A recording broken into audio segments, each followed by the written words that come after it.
This is the real reason why the Pittsburgh Steelers absolutely destroyed the New England Patriots with their defense. So, the Steelers versus the Patriots went down on Sunday, and the Steelers won the game 21-14, causing 5 turnovers, 4 of them as forced fumbles and 1 interception. And this is the real reason why it all happened. But first, before I get more into it, however, make sure you subscribe to the channel and turn notifications for everything Pittsburgh Steelers news and updates. Also, like this video. Now, let's get right back into it. So, Darius Slay got a fumble recovery. TJ Watt got a fumble recovery. Jabril Peppers got a forced fumble and a recovery. Payne Wilson, he got a fumble recovery. And also, Brandon Echols, he added an interception to the Steelers' defensive totals for turnovers. So, from an outside point looking in and also looking at the box score, you would think the Pittsburgh Steelers defense played absolutely amazing, destroying the Patriots because of those 5 turnovers, 4 forced fumbles, and then 1 interception. You would think they would went off, and it was an amazing game for them.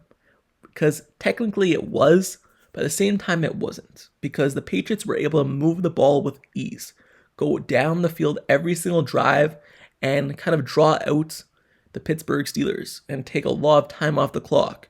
But they were just never able to execute in the red zone and when it really mattered. And that's what the Steelers have been the last however many years with this defense. They've been playing with that bend but don't break mentality. And once again yesterday, that's what they were doing. They were laying up so much yardage to Drake May, so much yardage to this running back group, and it looked like their defense was getting cooked. But when it mattered most, in the red zone, those really end of the game drives, the Steelers were able to make those stops, were able to cause those turnovers, punch the ball out, get the interception. They're able to do the small things needed in the most meaningful moments to win the game. And that's the key. The Steelers doing the little things in the meaningful moments, going against an unexperienced team in the New England Patriots, or more so with the quarterback position. So that's a real reason why, right there. The key moments, the Steelers executed, and that's because of the veterans that they have on this team. Yes, the Steelers are dealing with injuries to the cornerbacks, the safeties, and the defensive line.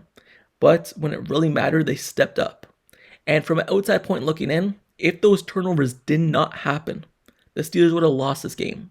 The fans would have been pissed because it's another game where a bad team is able to keep executing on you.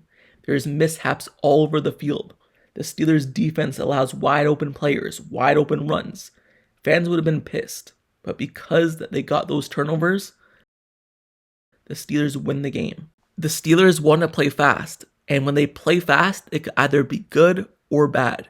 And in this case, in this game, it was good and bad. And we saw a total of that based off the bad plays and the good plays that happened.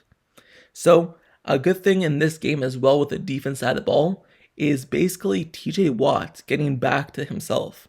TJ Watt was obviously the best player in the league per PFF in terms of run defense for his position over the first 2 weeks. But he was unable to get a sack in the first 2 weeks, and actually he had no sacks in his last 6 games. So TJ Watt was needing to get to the quarterback. And in this week's game, he got to the quarterback twice. So he got a sack, not only 1, but 2. So it's good to see TJ Watt back and wreaking havoc on the opposing team's offense, not only in the run game, but also in the passing game as well. This defense also played good in terms of Derek Harmon seeing his first snaps in the regular season in the NFL, his rookie debut. He looked really good. He was coming off an MCL sprain in which he missed the first few weeks and the preseason games, but he looked really good in this week's game. He was kind of on a limit in terms of how much he could play, but in terms of run defense and getting pressure on the quarterback, he was able to do his thing out there and succeed, and that's why the Steelers' defensive line played better. You also had Cameron Hayward, who didn't have a quarterback hit in the first 2 games. And in this week's game, he was able to hit the quarterback many times. He was able to get deflections. He was able to do his thing out there. And that's the reason why the Steelers defense was able to turn around this week as well in terms of making those big plays in those meaningful moments, because the big time players stepped up in the big time moments. Also, you have Nick Herbig just doing his thing every single week that he plays. Week in and week out, if he's healthy, he plays well. And he had to step up with Alex Highsmith being injured, and he did that in this week's game, just like he did that in last week's game as well. So those are the key players who stepped up. The other players, in terms of the forced fumbles, you saw Jabril Peppers make his debut as well.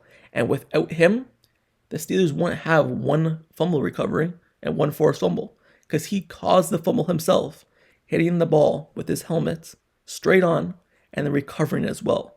So they got him for a reason. He finally saw defensive snap action, not just special teams. And that was one of the reasons why the Steelers were able to turn it around. Because of him, he played amazing. He was one of the players who I thought played really good, especially for his first time on the Steelers defense and getting used to how they play and like the coverages and the communication type stuff. We also saw Darius Slay get a fumble recovery. We saw him get a pass defense. We finally saw what he could be in the Steelers defense when they brought him over in free agency this offseason from the Eagles. We finally see what he could do for this team if he's a full go.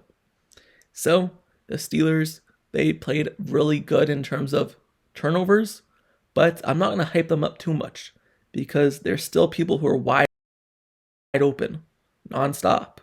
Players getting over the defense in terms of over Patrick Queen, and then throws were just going right over his head.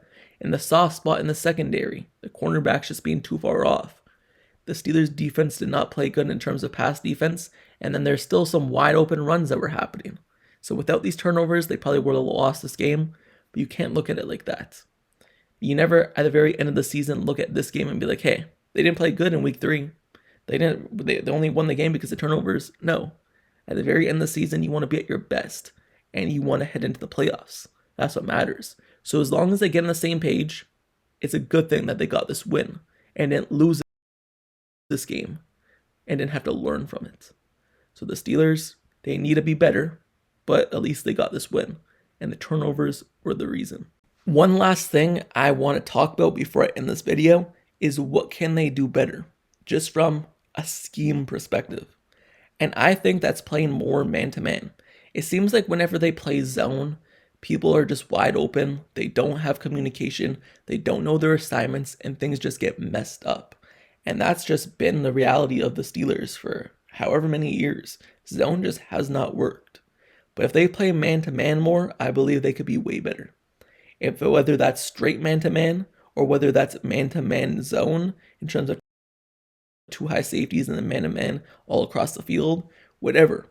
The man-to-man is what the Steelers need to do. That's what Darius Slay is used to playing. That's what Joey Porter Jr., when he was in college, he played a lot of. Press man-to-man. And also, not this kind of thing defense, where the cornerbacks and the safeties, linebackers, whoever's guarding their player is 15 to 10 yards off of who they're guarding. That just doesn't make sense. There's so many 5-yard gains, 7-yard gains, and so much soft spots in this defense, and that's because they're playing so much off coverage and not up on the line of scrimmage. And that's how I think that they could start turning this thing around on defense. The Steelers, I've been saying this for them for so long, but they just never do it.